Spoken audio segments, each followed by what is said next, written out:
The following three stories translated into English from the German of Herder originally appeared in the August 1834 issue of the Knickerbocker magazine. Johann Gottfried von Herder, 1744-1803, was a Prussian philosopher, theologian, pastor, poet, and literary critic associated with the Age of Enlightenment.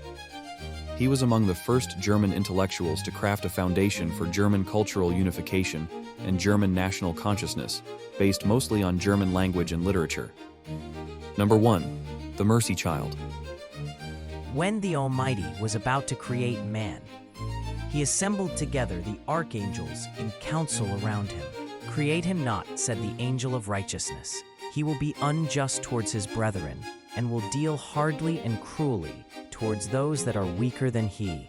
Create him not," said the angel of peace. "He will fatten the earth with the blood of his fellowmen, and the firstborn of his race will slay his brother. He will profane thy sanctuary with falsehood," said the angel of truth. "Even though thou shouldest stamp thine own likeness, the seal of loyalty, upon his countenance."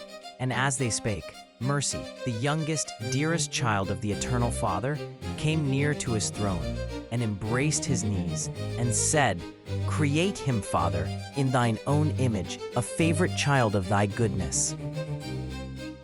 Should all thy servants forsake him, yet will not I forsake him, but I will be with him in love, and turn even his errors to good. I will make the heart of the weak one compassionate, and turn him in pity towards those that are weaker. If he wanders from the path of peace and truth, if he sins against righteousness and justice, the fruits of his errors shall lead him back again, and thus in love improve him."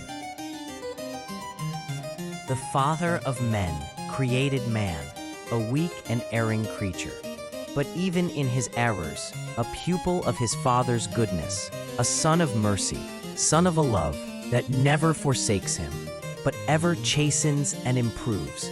Remember, then, thine origin, O man, if thou art merciless and unjust. Of all God's attributes, it was mercy alone that called thee into being, and pity and love nursed thee on their paternal bosoms. Number 2. The Heavenly Shepherd. Deep in the midnight that preceded the festival of spring, at which the first two sons of the human race were to bring a thank offering to the Creator, their mother saw in sleep a wondrous dream. The white roses, which her younger son had planted around his altar, were changed to blood-stained roses and more fully blown, such as she had never before seen. She tried to pluck them, but they withered beneath her touch. Upon the altar, whereon milk alone was the principal offering, now lay a bleeding lamb.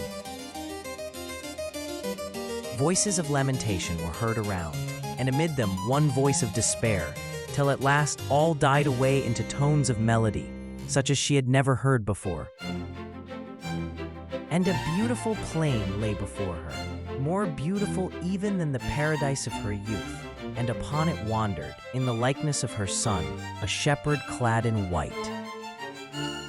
The red roses were in his hair, and in his hand he held a harp, from which those tones of melody came forth. He turned affectionately towards her, began to approach, and vanished. With him vanished the dream. And as the mother awoke, she saw the day dawn red and blood-like, and she went forth with a heavy heart to the festival of the thank offering. The brothers brought their offerings, and their parents returned homeward, but at evening their younger son came not back. Full of anxiety, the mother sought for him, and found only his scattered and mournful herd. He himself lay all bloody by the altar. The roses were stained with his blood, and the agonizing voice of Cain rang loud from a neighboring cavern. Senseless she sank upon the corpse of her son, and a second time the vision appeared to her. The shepherd, whom she saw in that new paradise, was her son. The red roses were in his hair. Sweet tones resounded from his harp, and he sweetly sang to her, "Look upward to the stars in heaven. My weeping mother, look upward. Behold yon glittering chariot there. It bears us to other planes, to a more beauteous paradise than thou in Eden sawest, where the blood-stained rose of innocence more fully blooms, and sighs are changed to sounds of melody. The vision disappeared, and Eve arose with new strength from the pallid corpse of her son. And on the morrow, when she had bedewed him with her tears, and crowned him with the roses of the altar, his father and mother buried him by the altar of his God, in the light of a beauteous day dawn. And oft at midnight sat they by his grave, and gazed toward heaven, upwards to the high-moving chariot of stars, and sought their shepherd there. Number 3. The death of Adam. Adam was 930 years old when he felt within him the sentence of his judge, "Thou shalt die." "Let all my sons come before me," said he to weeping Eve, "that I may yet again see them and bless them." And they came at their father's word and stood before him, many hundred in number, and prayed for his life. "Who from among you," said Adam, "will go to the holy mountain? Perhaps he may find mercy for me, and bring me the fruit of the tree of life." Immediately all his sons offered themselves to do his will, and Seth, the holiest of all, was chosen by his father for the message. His head sprinkled with ashes, he hastened forth, and lingered not until he stood before the gate of paradise. "Let my father find mercy, O thou merciful one," thus prayed he, "and send him fruit from the tree of life." Straightway a glittering cherub stood before him, but instead of the fruit from the tree of life, he held in his hand a twig with 3 leaves. "Bear this to thy father," said the cherub, gently, "as his last consolation here. Eternal life dwells not on earth, but hasten back, his hour is come." Seth hastened back and threw himself down before his father and said, "No fruit from the tree of life I bring thee, father. This twig alone has the angel given me, as thy last consolation here."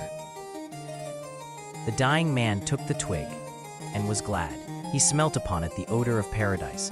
His soul was lifted up.